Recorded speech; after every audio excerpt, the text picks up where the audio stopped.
This is the Regensburg Kriegsgrabstätte, a war cemetery within the Obere Katholische Friedhof, which is a public graveyard in Regensburg, Germany. Established between 1895 and 1915, it holds the stories of sorrow and remembrance.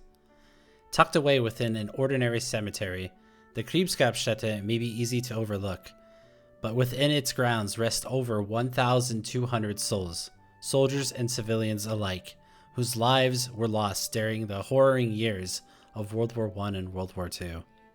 Here you'll find the graves of 717 German soldiers from the Second World War, 101 German soldiers from the First World War, and 396 civilians, including victims of the devastating bombing raids on August 17, 1943, which targeted the Messerschmitt factory, among others.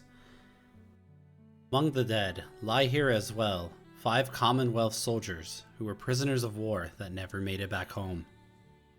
This place stands as a somber reminder to the human cost of war, a testament to loss, resilience, and the enduring struggle for everlasting peace.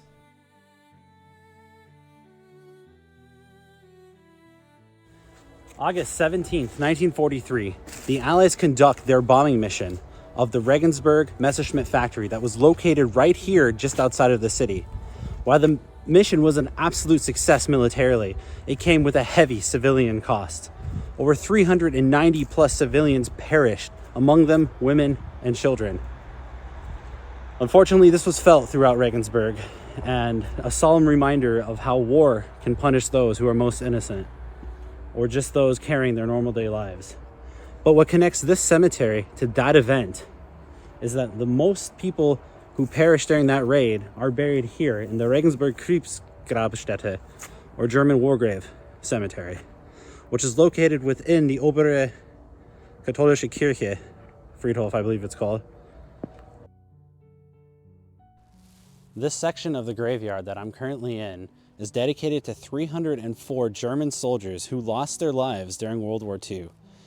Each marker here, each individual stone, represents a story, an individual life, a person who perished because of a horrible conflict that was going on around them. You know, as I'm walking through here, it really makes you feel different.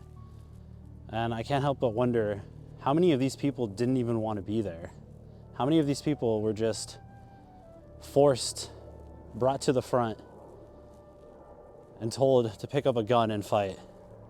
How many of them would have rather been at home with their families?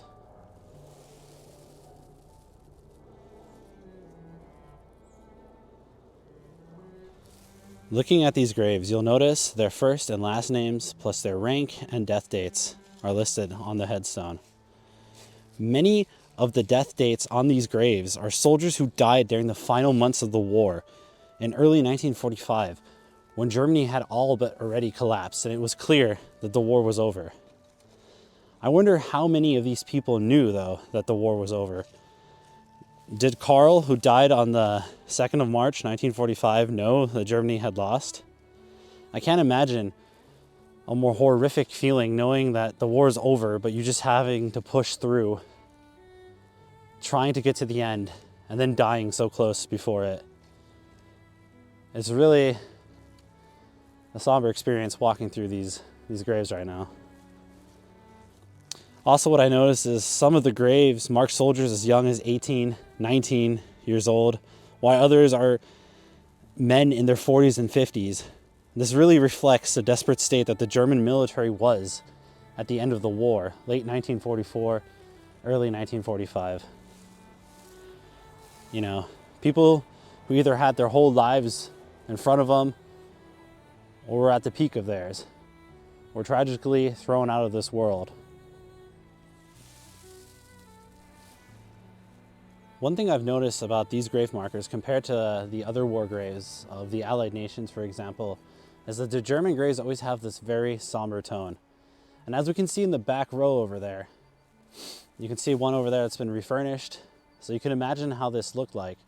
It's a fun fact to remember, this graveyard was actually established before the war ended.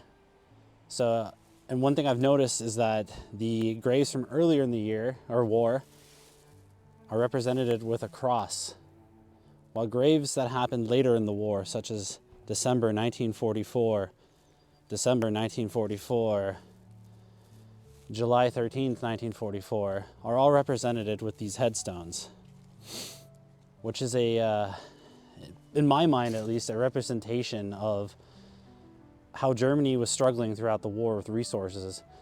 And simple things as honoring their soldiers wasn't considered as, or maybe not considered as important, but those resources were probably needed elsewhere.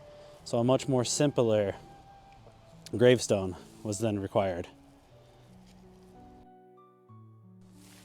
All right, now leaving the plot where the 304 German soldiers are buried, we're entering the second part of the war graves here in Regensburg, where I believe most of the victims of the Allied bombing mission on the Messerschmitt factory are laid to rest.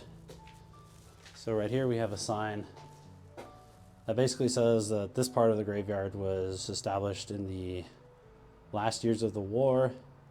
There's soldiers from the First World War buried here, soldiers from the Second, as well as civilians, among them women and children who were perished through bombs that were thrown. And as we come in here, you can see the solemn feeling that this graveyard offers.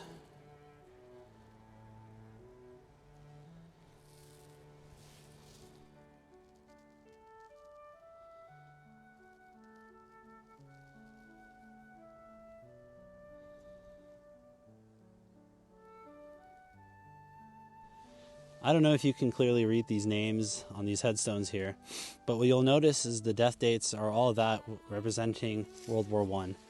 Some of them dying after the war, probably from wounds, while others during battles. Some of the soldiers who are buried here, based on my research, is Oberleutnant Leon Hagen, who was killed in 1914, Unterleutnant Oskar Grünroth, hope I pronounced that correctly, who fell at Verdun in 1916, and Oberst Dr. Fritz Frankel, who died in 1918, just after the war ended. And that's what the sign says over there, that there's also World War I soldiers buried in this graveyard. So a fact that I actually learned while I was doing research for this video on this graveyard is that there's 5 Commonwealth soldiers who are buried here, who were prisoners of war here in Regensburg, all of which perished during the war, whether from bombing in labor camps or I'm not exactly sure. Among them is Private James Buchanan, who died on April 1945, and Warrant Officer Richard Cruz of the Royal Scots, who also died in May of 1945. So if that's correct, I wonder if they knew that the war was ending and that the Allies would be victorious. I'm sure the Germans tried to keep that information from them, but it's definitely an interesting thought. And that's really got to be a pretty bad way to go, knowing that you're towards the end and you still end up perishing. It's important to be respectful when you're talking about these kind of things. And it just really reminds you of the sacrifices that soldiers made on both sides, whether they were close or far away from home. I'm sure that their impacts and their deaths were felt traumatically by their families. And, they wish that was probably a different outcome.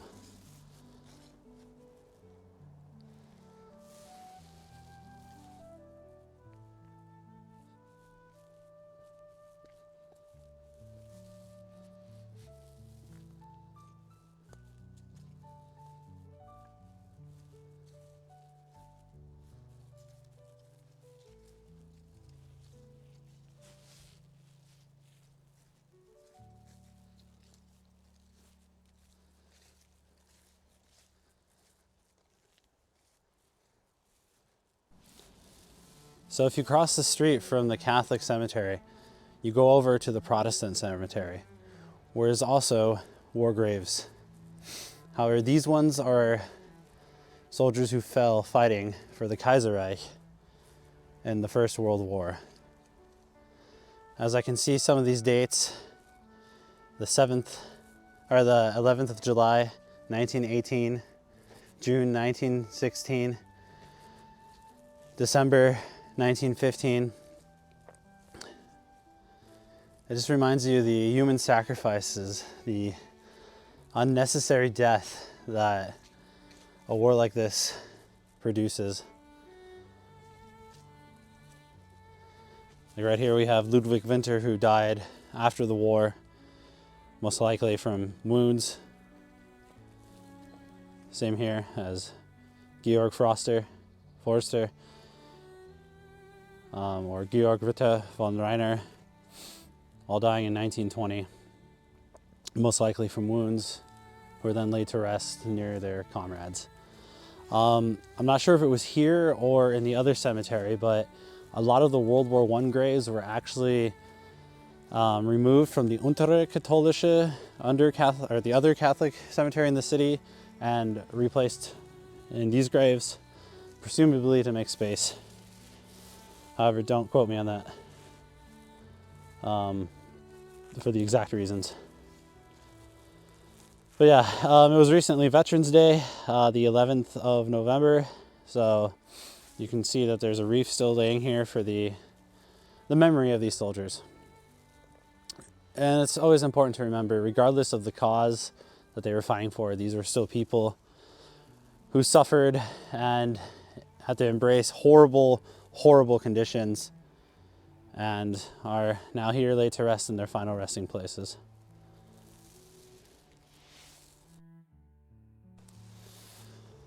One thing I want to add, but I don't want to show because it's a private headstone, but in this cemetery there is a gravestone that basically says the entire family was wiped out during the Holocaust at Auschwitz. And it's horrible to think about that. Yeah, like I said, I don't want to show the gravestone itself because it's not public like these graves, it's private, but it's just horrific. Can't even imagine. So that, everyone, was the Regensburg Kriegsgrabstätte, or German War Cemetery in Regensburg, Germany. A bit of a location change here because, to finish out this video, because this is my first time making a video like this, I didn't anticipate that it would cost so much battery life, and I forgot my charger. So I had to go back to the vehicle and grab it, and decided to enjoy the snowy day here by taking a walk in the forest to finish this up. One thing I wanted to mention in the graveyard itself is in that section where we went through the giant arc and there was a giant cross, and all those people were buried, is also the graves of a lot of forced laborers who were taken from wherever they lived throughout Europe by the Nazi regime and forced to work for them. Most of the time under horrible, deplorable conditions. And unfortunately, a lot of them succumbed to their deaths because of this. They're also remembered there at the Regensburg War Cemetery. And what I noticed by looking at that last plot, that a lot of names and a lot of people are just thrown in together without any real thought of if they're soldiers, civilians, or not. At least that's what it seems like.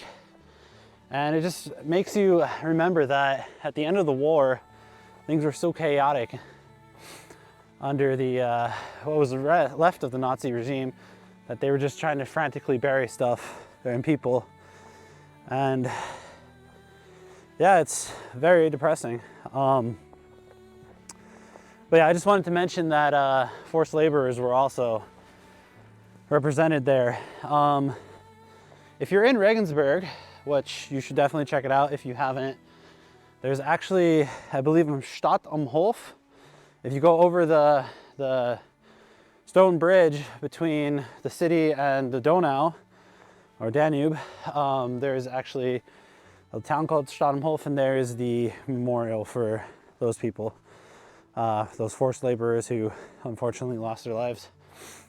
A little bit sad that I wasn't able to find the Commonwealth graves due to it being winter and the sun going down.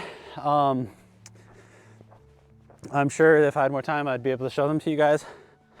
It really makes you think that you should stop and take a breath and just reflect on the individual sacrifices that a lot of these people had to make, whether it be willing or unwilling.